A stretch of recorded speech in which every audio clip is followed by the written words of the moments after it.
Hi Hey guys, guys. welcome back again to the channel. As promised, you're gonna be seeing his face more often. So today we are back with another reaction to American cops versus British British cops. cops. Boobies.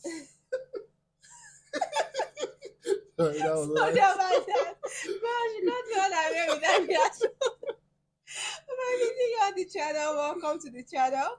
Please feel free to like, subscribe, and let's get right into today's reaction. This video is sponsored by Terminator Genisys Future War. Today we're going to compare American cops and British cops, but for a second, let's imagine we are living in the future and the machines are fighting humans. Terminator Genisys Future War is the first mobile game where you get to choose whether you want to fight physically challenged, and I personally through in-game join us. Certain is screens and long whatever we might think about the police, one thing that's certain is that we are fascinated by them. As early as the 50s, the police crime drama started filling our TV screens, and long before that, Arthur Conan Doyle and Edgar Allan Poe planted the seeds for the genre of detective fiction. The good cop, the bad cop, or even the rebel with a cause cop kind of shows in the 70s have evolved into more realistic series such as The Wire, which give us a more nuanced version of police work and those that do it. In real life, dashcam footage from police vehicles has also become a staple in the online content we consume. Today we are going to concentrate on real-life cops, and perhaps the two most famous, sometimes infamous police forces in the world, in this episode of the infographic show, American Cops versus British Cops. Don't forget to subscribe and click the bell button so that you can be part of our notification squad. Prior to what we consider an actual police force, the ancients had many ways to police the polis, or city. Slaves in ancient Greece would handle the rowdy crowds when tempers flared, while the Romans might set the Praetorian Guard on out-of-control rioters. Through the ages, there have been myriad ways to maintain public order, and also some pretty gruesome punishments for those that breach the accepted rules. In the UK, it wasn't until 1749 when a judge named Henry Fielding created what was called the Bow Street Runners, the first time Britain had anything what we can associate with today's police force. As British cities grew at a rapid pace under the Industrial Revolution, so did crime. And so on September 29th, 1829, the Metropolitan Police Service was formed in London, and it is said to be the first modern police force ever created. The man behind it, Sir Robert Peel, explained what's modern. There have been police, but it has not been tagged as police, but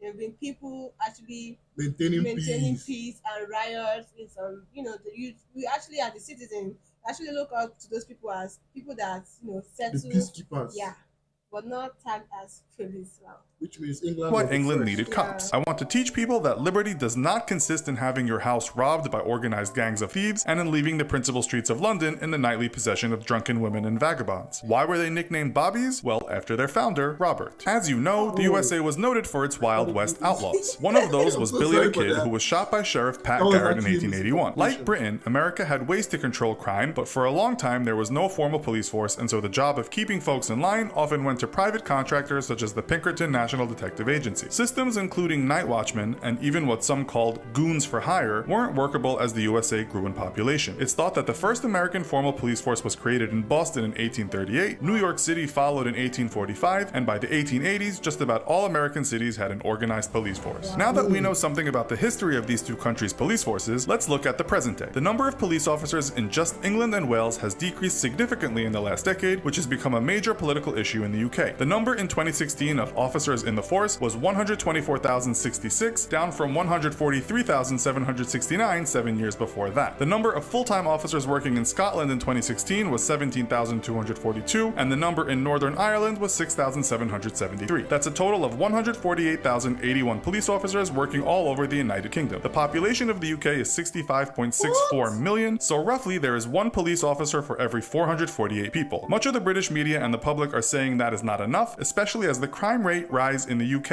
is rising faster than it has in a decade. This includes a rise in violent crimes and homicide. Over the pond in the US. Recently there was a video showing the riots in UK. I didn't see that video. Really? No. It was all over the media, like the riots in UK, people going to vandalize. I think it was actually a racist kind of move. I'm not even aware of it, actually. I'm shocked.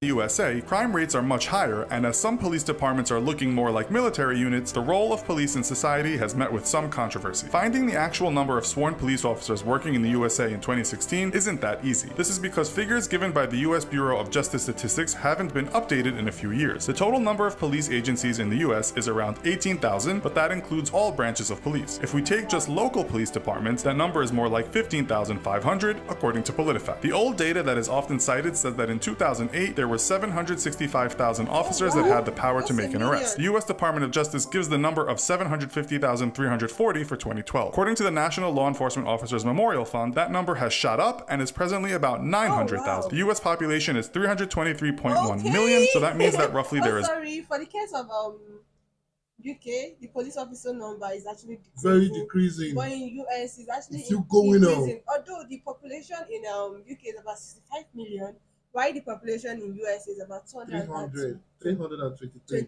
million people. So there's more need for officers in the US than in the UK. But at the same time, but the difference is massive. Yeah. The difference is massive. There is one cop for every 359 people. One of the major differences is that in the USA, police carry guns, as do 36% of American households, according to the Washington Post. It's reported that in 2016, 135 police officers died in the line of duty, with around half of those that died being fatally shot. The Guardian reports that the number of officers killed in the line of duty in the UK is a total of 11 since 2010, although many officers are assaulted in the UK. In 2015, it was reported that 23,000 assaults occurred against officers in just England and Wales. In 2017, the Police Federation of England and Wales reported this figure to be not even close to the real number. It said there were 2.4 million assaults in 2016, meaning an officer was attacked every 13 seconds that year. Every 13 seconds. Yeah, the officers ain't to save themselves. The premier sports betting platform. I feel like because of That year. because of the law, you understand? And in some cases, right, I am, forgive me for saying this, right, in as much as I don't support police brutality, but at the same time, these officers do not deserve to be assaulted, for they are the ones keeping the peace. They are the ones risking their life day in, day out. While we are sleeping in our beds, they are the ones outside at night.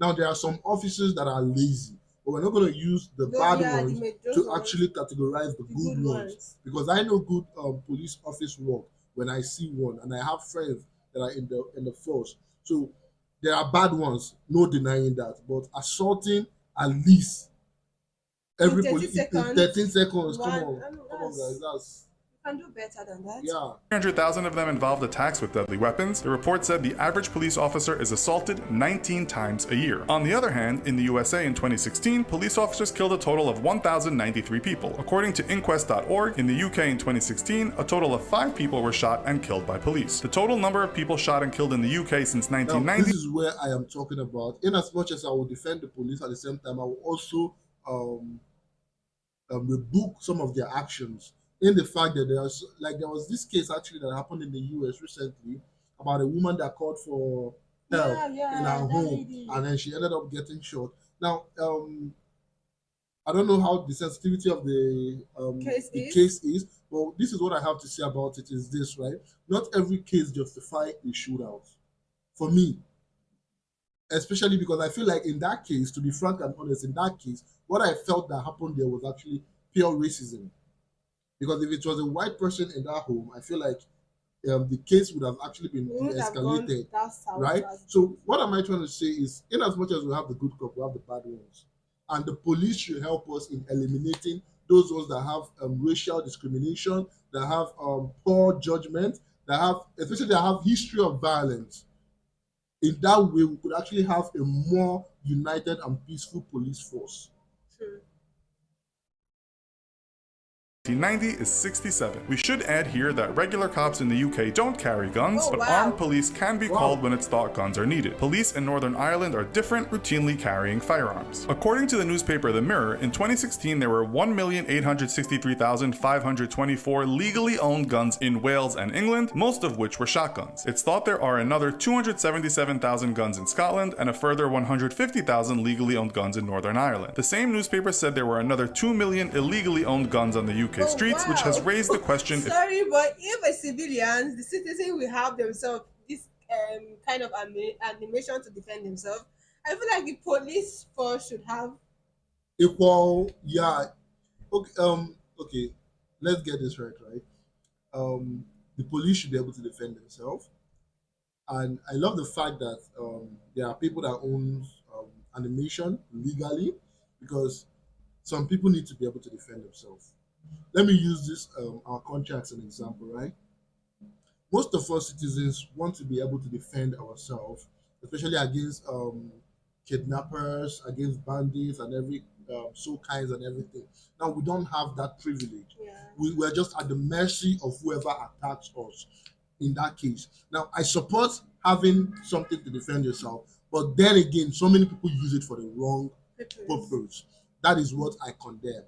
I condemn it a lot because in this country, if we have that opportunity, I feel like it is going to be more into the use of defending ourselves from. I think it will begin with the whole process of defending yourself. Yeah, Later, it will graduate to escalate. being something we didn't think about. But really, you can tell us in the comment section why the British police officer do not own gun like animation. Question if the UK police should be given firearms. The murder rate per capita in the US is still 30 times higher than in the UK, which might not be surprising considering there are more guns than people in the country, according to the Washington Post. As for assaults on officers, there were 51,548 assaults against US police officers in 2015, with a total of 14,453 injuries sustained. With this in mind, how does life on the job compare between the two forces, and how do you even get a job as a police officer? In the UK, you can join when you are 18. There are no restrictions on height, but the force does ask you to be in good enough physical and mental shape to undertake police duties. No formal qualifications are required, but you will need to pass some tests to get in. Pass them, and you are in, just as long as you haven't committed any serious offenses in the past. It's similar in the US, although the police force does usually ask for a high school diploma and that you are either 18 or 21 depending on the department. You'll have to train at a police academy and have either a clean criminal record or have only committed minor offenses. There is no minimum or maximum height or weight limit, but in the academy you'll have to pass certain physical agility tests. Nowhere does it state you have to enjoy eating donuts. Wages vary, but in England, Wales, and Northern Ireland, you can expect to start your career as a Like police. this statement actually goes out to say because whenever I watch any American movie that involves cop, right? There's always this stuff about cops and donuts, and that's why he actually mentioned that there is a requirement that says you must love donuts. Police constable on anything from $25,000 US to $30,000. Wow. If you work hard, UK career websites say that within about 7 years, that wage can be $48,872 US. You should work a 40-hour week, although police work can often mean overtime and also emergency callouts. You'll get 23 days annual leave and also full sick pay. The pension varies depending on time worked, but the average police pension in the UK is thought to be around $20,465 a year, and the normal retirement age is 60. In the US, salaries differ from state to state, but a rookie cop working in the NYPD can expect to earn $46,288 per year. After 5.5 years, this could rise to $90,829 if you have done well. Other states have average wages closer to $30,000 and others $70,000 according to career website CROM. You'll get 10 days paid vacation to start with, but after 5 years it will increase to 27 days. You'll also receive unlimited fully paid sick days, medical benefits, dental benefits, and optional retirement after 22 years on the force. Like the UK, you will work around 40 hours a week in shifts, but that might change with overtime. How much pension you receive can be affected by multiple factors, but various websites put the average police pension anywhere from $58,000 to $62,000. With money in mind, we'll end the show there. Where would you rather be a cop, the UK or the US? Let us know in the comments. Also, be sure to check out our other video called Top 10 Most Powerful Militaries in the World. Thanks for watching, and as always, don't forget to like, share, and subscribe. See you next time. Bye. Well, if you ask me, I would say where I would love to be a cop would be in the US. Basically, now there is high risk factor surrounding it. There is good money. You should be a cops for the benefit of it. Like securing people, not for the monetary, value. And I think people in the armed force, right? I in my own opinion, right? I would say they go for their passion for the people, obviously, before the money, because these things they are basically putting down their life on the line before any other thing. You get? So it's basically passion before money when it comes to armed force. Well, actually, the reason why I said money is, if you've actually known very well, you know that my dream actually is to be in the Navy. So if you say I'm going to choose police, I'm going to be going there for the money, not for the sacrifice or the love. If it is the Navy, yeah, no problem. But if it is the police, I'm going there for the money, the bag.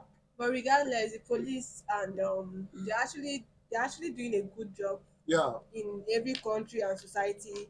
Although sometimes they actually falter in different ways. Definitely. But we can't neglect the sacrifice they they do make. Yeah, they do make. Like before I condemn another man's country, I would like to actually put my country to the test of sincerity and integrity.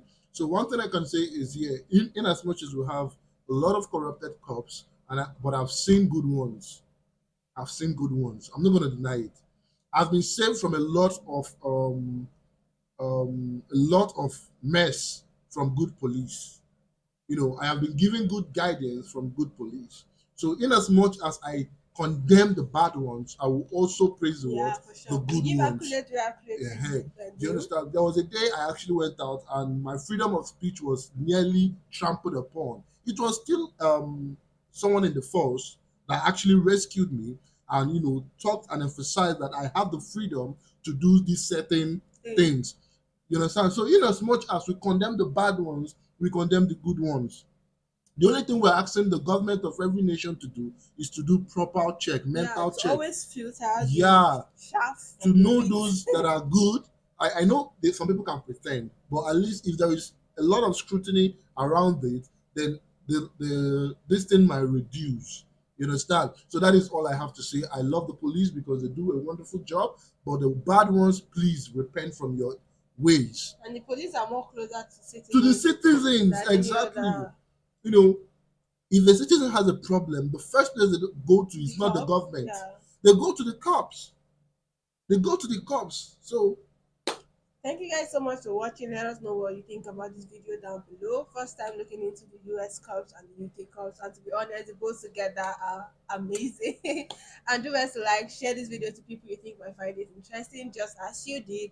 Love you guys. See you on our next one. Bye.